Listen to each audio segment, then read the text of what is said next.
El canal del Congreso presenta. Hay muchas mujeres que prefieren callarse y que aparte no saben cómo reaccionar, ¿no? O sea, me bajo, grito, le pego, o sea, ¿qué hago? Porque es sin duda una situación choqueante. Incluso para el sujeto que hace esto, justo la reacción es la que le produce placer. O sea, más allá de la parte de tocarse, la reacción, porque como ve tu sorpresa o ve tu enojo, eso le produce placer. Si no has sido víctima de una agresión sexual en el transporte público, formas parte del 4% de mujeres que se han salvado de sufrir este amargo momento. La realidad es que eres afortunada, pues el otro 96% ha padecido al menos una vez esta dolorosa situación. Hoy en Cámara Alta llevamos este tema, el acoso sexual en el transporte público y la petición para que la pena por violación en estos espacios públicos se incremente de manera sustancial. Soy Paulina Usigli y así arrancamos Cámara Alta. Bienvenidos.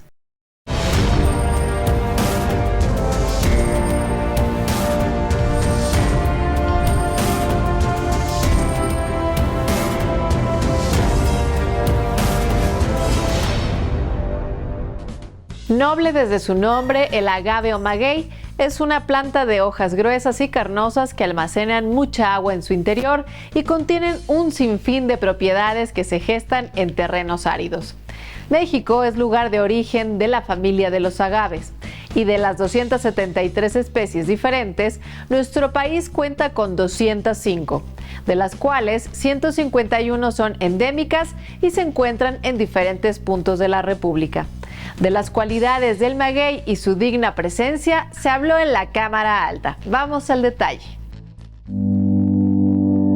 Históricamente, el maguey ha formado parte de la cultura mexicana. Su importancia económica, social y cultural se ha expresado en su amplia gama de usos, pues desde sus hojas hasta su raíz se pueden aprovechar para obtener un sinfín de productos. Por ejemplo, el aguamiel para la elaboración del pulque, destilados, fibras textiles, forraje para el ganado, flores comestibles y materiales de construcción, solo por mencionar algunos. De acuerdo con cifras del Servicio de Información Agroalimentaria y Pesquera, SIAP, en 2023 la superficie sembrada con maguey pulquero en México ascendió a 9,000 hectáreas, donde destaca el estado de Hidalgo con 78% del total nacional. Sin embargo, es precisamente en esta entidad donde últimamente se ha registrado un aprovechamiento indiscriminado de la planta, pues sus pencas se usan en el proceso de elaboración de varios platillos típicos. Cabe destacar que un maguey pulquero es un cultivo de largo ciclo que tarda en promedio unos 8 años en alcanzar su madurez. Sí, podemos advertir en varias regiones algunos serios conflictos por el sobreuso, el aprovechamiento. Los que utilizan, por ejemplo, las hojas para barbacoa, que tienen que prácticamente matar a la planta, o los que utilizan para la elaboración de los michotes, por ejemplo, el papelillo. Esos, desde mi punto de vista, localmente sí ponen en riesgo algunas de las variantes.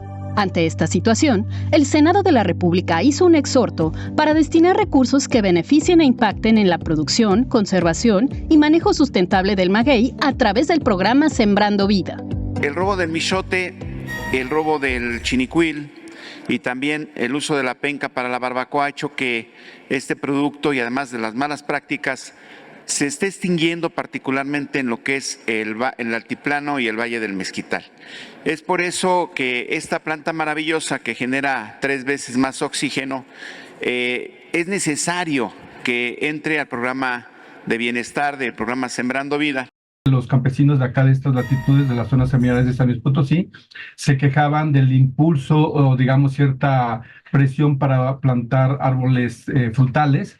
Y estos árboles frutales, pues muy sensibles, digamos, a las altas insolaciones, a las heladas o a la falta del agua, y el maguey supera absolutamente todo eso.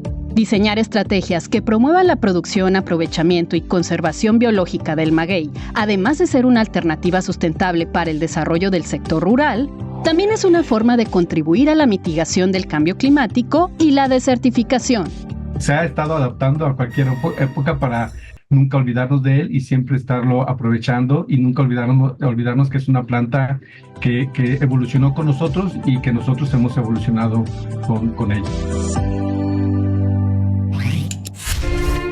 Durante la Revolución Mexicana, la red ferroviaria fue fundamental para la movilización de los ejércitos y por esta misma razón, muchas vías férreas fueron destruidas en el intento de bloquear el paso del enemigo, dejando casi inservibles largos tramos que luego requirieron de grandes inversiones para su reconstrucción.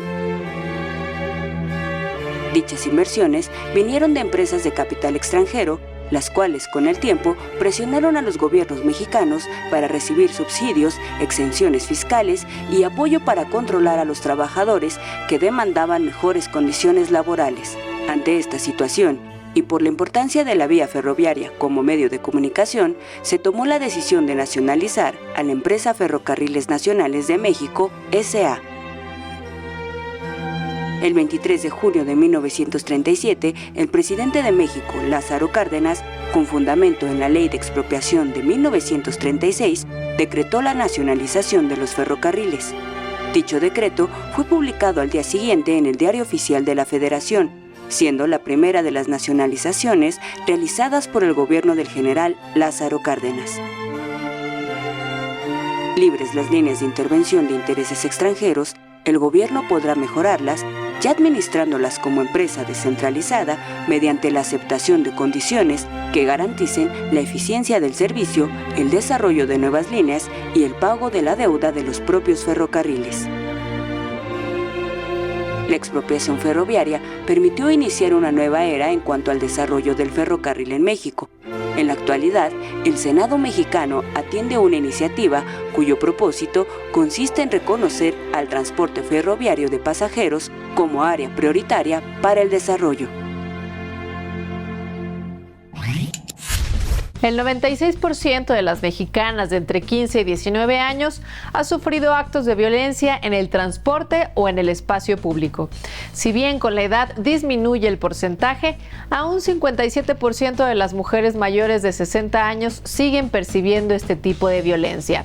Estos actos pueden ser en forma de agresiones verbales, persecución, acoso sexual, entre otros. Con el propósito de imponer penas más duras en contra de los abusos sexuales que se cometan a bordo de un vehículo de transporte particular o de servicio público, se propuso en el Senado elevar la pena en contra de quien cometa este delito.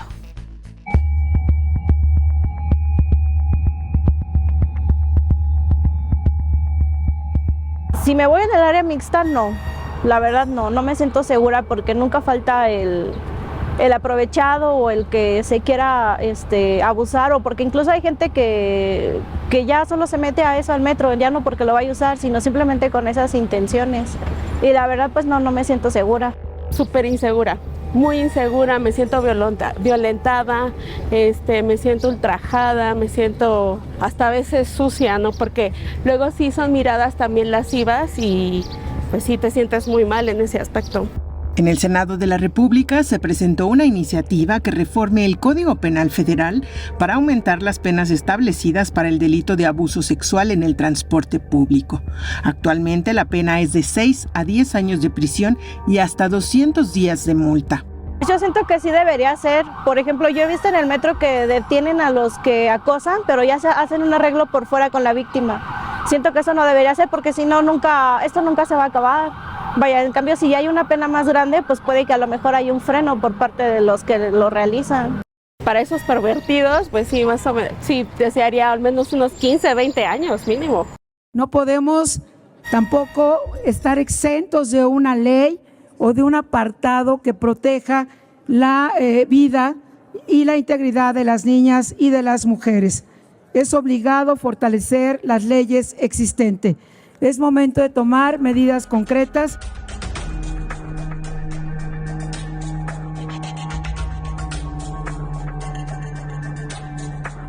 Las personas que hacen esta acción en el transporte público tienen un nombre, es una parafilia y se llama frotismo, la cual al sujeto le produce excitación o placer acercarse y rozar su pene tal cual en la persona vestida.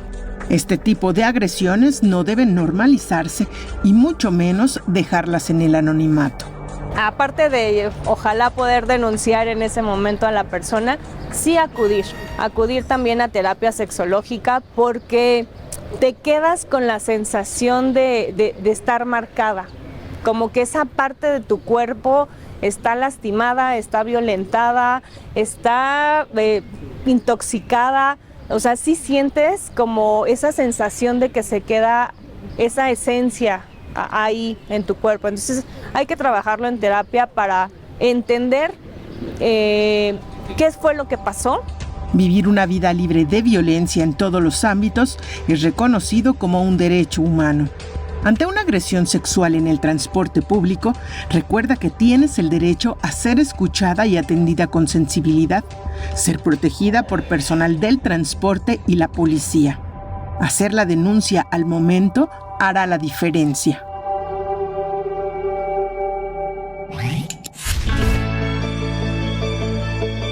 Algunos cronistas relatan que el nombre de los mochis se debe a una plantita rastrera o verdolaga llamada mochi, utilizada en la herbolaria indígena. Otros cuentan que en lengua nativa mochic significa lugar de tortugas. Lo cierto es que la ciudad de los mochis se desarrolló a la luz del ingenio azucarero creado por Benjamin Johnston, a quien se debe también la traza de esta ciudad, estilo norteamericana, en forma de retícula.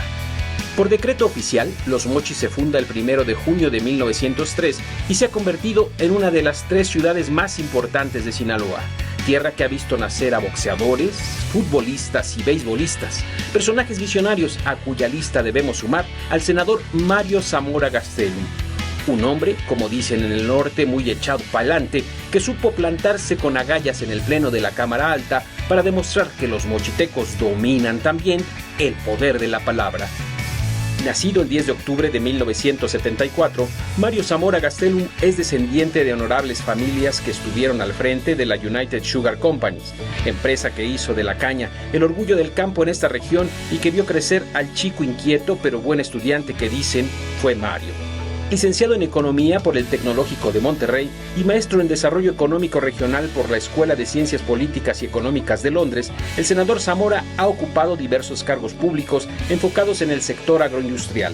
Un ramo al que le sabe y le sabe bien, pues le viene de familia eso de estar cerca del campo, ya que conoce de las necesidades de los productores que siembran la tierra con sus manos y se truenan los dedos cuando la lluvia escasea.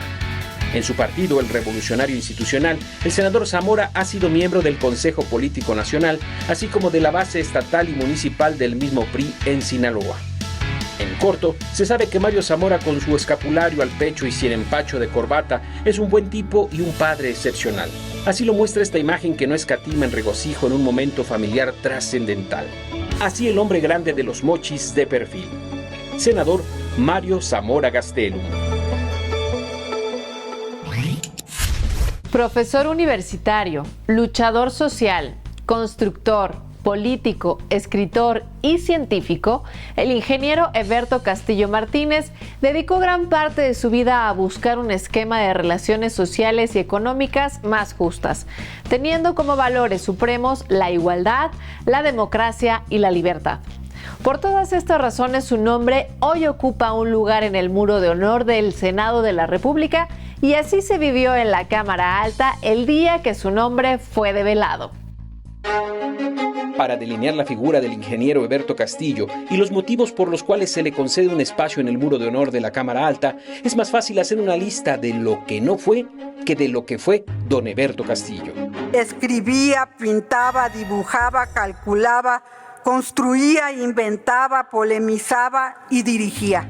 La verdad es que 68 años de vida le quedaron cortos al ingeniero Castillo para el caudal de ideas que derramaba, y para muestra, ahí están sus discursos pronunciados entre 1994 y 1997, cuando defendía el petróleo desde la casona de Jicotencat y exigía la paz en Chiapas con las últimas fuerzas que su corazón le concedió. El ingeniero y senador de la República por el estado de Veracruz, Heberto Castillo Martínez, primer senador de nuestro estado de primera minoría, hecho simbólico de su lucha infatigable por ir ganando mayorías para la causa en los años 90. Orgullo de Ixhuatlán de Madero, Veracruz, y rebelde desde niño, Heberto Castillo comenzó su participación política en 1961 en el Movimiento de Liberación Nacional al lado del general Lázaro Cárdenas del Río. De ahí en adelante, la historia lo puso en cuanta causa demandó su presencia. Heberto apoyó a prácticamente todos los movimientos sociales de la época que le tocó vivir. Las luchas de ferrocarrileros, médicos, maestros, campesinos, electricistas y estudiantes para transformar la realidad social por una más justa. ¿Y qué decir de la tridilosa? El sistema estructural de entrepiso tridimensional mixto de acero y concreto, cuya aportación a la ingeniería civil hubiese bastado para que el ingeniero se sentara a recibir usufructos de su invento y que, sin embargo, no fue suficiente para llenar su espíritu. Leerlo, retomar sus enseñanzas, su ejemplo y procurar combinar la ética con la política y con la ciencia para caminar con paso firme por el bienestar, la justicia y la paz en la construcción de la democracia, siempre será tenerlo vivo en nuestro pensamiento y en nuestro corazón.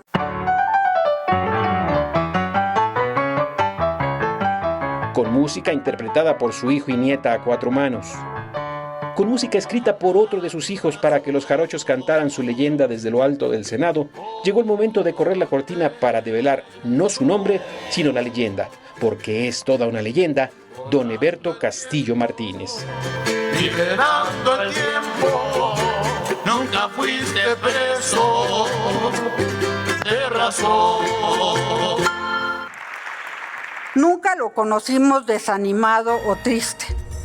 Uno de sus principales rasgos de carácter era su optimismo. Creía en la posibilidad de la transformación y actuaba en consecuencia.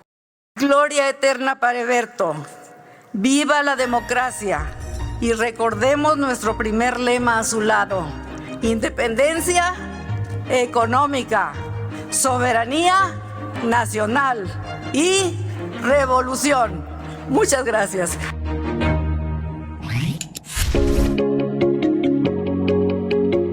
Del 1 de septiembre de 2021 al 30 de abril de 2024 fueron aprobados 47 decretos de género, todos considerados asuntos prioritarios que consolidan a las legislaturas 64 y 65 como los periodos de la igualdad y la paridad de género.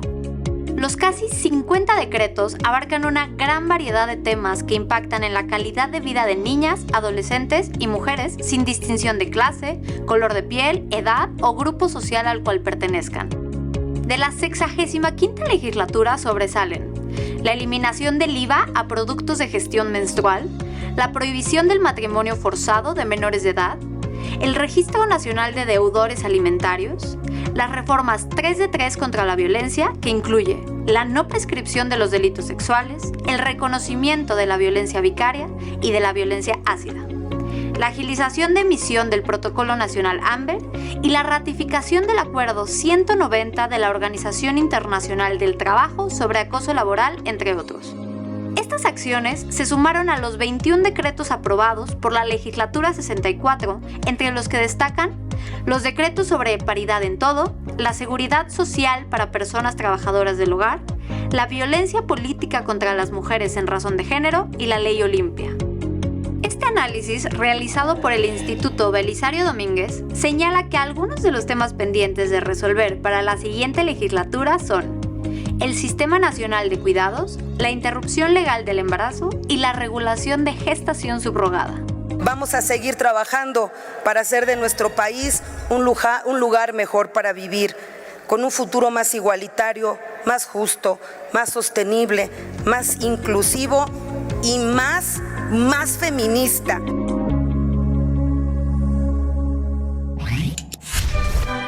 En la memoria histórica del movimiento feminista mexicano, se han ido recuperando los nombres de las mujeres que fueron protagonistas de esta larga lucha en México.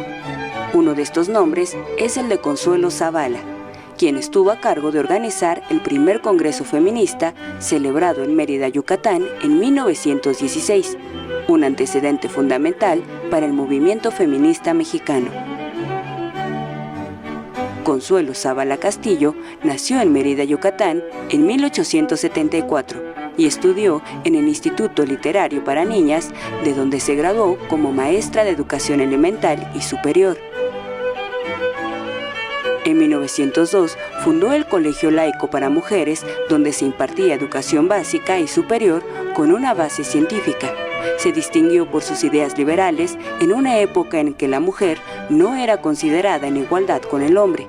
Becada por el gobierno de Francisco I. Madero, viajó a Francia como visitadora de escuelas, donde estudió métodos de enseñanza primaria y normal. El 13 de enero de 1916, con Consuelo Zavala a la cabeza, se llevó a cabo el primer congreso feminista en el Teatro Peón Contreras de Mérida, Yucatán. Más de 600 delegadas de varias partes del país discutieron la liberación de la mujer del yugo de las tradiciones, los cambios en los planes de estudio de las primarias, la obligación del Estado para fomentar artes y ocupaciones destinadas al sector femenino del país, así como las funciones públicas que podría desempeñar la mujer en cargos de elección popular. Posteriormente, Consuelo participó en la quinta reunión del Congreso General de Educación Primaria y en 1922 fundó junto con Beatriz Peniche Barrera la Liga Feminista de Yucatán. La educadora Consuelo Zavala falleció el 22 de junio de 1956 en Mérida, Yucatán, dejando un legado importante en la educación en México, impulsando desde la docencia los ideales progresistas de la educación laica, científica y moderna, así como el acceso a esta educación a las mujeres mexicanas. Recuperar la historia de las mujeres que fueron fundamentales para la lucha feminista mexicana nos permite comprender de mejor manera cómo es que las legislaturas 64 y 65 se convirtieron en las legislaturas de la paridad e igualdad. En promedio, los ciudadanos consumimos 320 litros de agua por día. Sin embargo, en el oriente de la capital mexicana habitan grupos de personas que reciben menos de 20 litros al día. Los acuíferos se agotan y aunque existen épocas en las que llueve mucho en el Valle de México, no hemos sabido aprovechar esta agua que por años se ha ido por la alcantarilla. La cosecha de agua o captación de aguas pluviales es una oportunidad que se nos presenta y que ya es urgente que nos tomemos en serio como alternativa. El llamado Día Cero ha tomado relevancia debido a las señales marcadas por la sequía, el incremento de las temperaturas y los bajos niveles en acuíferos subterráneos y presas. El Día Cero es la fecha en la que el suministro libre de agua termina y el acceso al líquido comienza a ser racionado. El agua es un recurso natural, pero es un recurso que hoy ya en México está en riesgo y se ha convertido en un problema de seguridad nacional, y así es como debemos de tratarlo para buscarle soluciones a este gran problema. Ante este escenario, el Instituto Belisario Domínguez señaló que el Día Cero debe considerarse como un llamado para acelerar el cambio hacia un modelo de sostenibilidad hídrica, y una buena alternativa es la captación de agua de lluvia. La gente que tiene un sistema de captación de lluvia con 2.500 litros de almacenamiento puede vivir entre 6 y hasta 8 meses al año con el agua de lluvia. El sistema de captación pluvial se adapta a los techos de los hogares para evitar que el agua que caiga del cielo se vaya por la alcantarilla. Canalizamos toda esa agua a una sola bajante a través de canaletas, tubos. Ingresamos el agua a un separador de primer volumen de lluvia, el Tlaloque, que es un diseño nuestro, con lo que hacemos el 75% de limpieza del agua. Luego de que el agua pasa por el Tlaloque, va a pasar por un filtro de hojas de acero inoxidable que nos va a retener ahí hojas, basuras, ramas, digamos, elementos grandes que se queden ahí atorados. Va a ingresar al almacenamiento con el que cuente la vivienda o que se le instale, como puede ser un tinaco. El agua almacenada puede utilizarse en el riego de plantas o para dar servicio al inodoro. Incluso, con un sistema de filtración más avanzado, es posible transformarla en agua potable. Además de los sistemas de captación de agua de lluvia, en el Senado se ha hecho hincapié en sacar adelante una nueva ley de aguas. Hoy, como les decía, tenemos graves problemas con el agua y creemos que es importante atender con urgencia a través de una nueva ley general para el agua y a través en donde el derecho humano al agua sea la prioridad en el tema del agua. Con este llamado a la cosecha de agua es que despedimos la actual emisión de Cámara Alta, pero al mismo tiempo abrimos la invitación para que nos acompañen la siguiente semana en una nueva entrega de esta revista informativa del Senado de la República. Comentarios, aclaraciones y sugerencias, por favor, a través de los medios de contacto que aparecen en pantalla justo ahora y que ponemos a su disposición. Soy Paulina Usigli y en nombre de todos quienes colaboramos en esta revista me despido deseando que la pasen excelente. Hasta la próxima.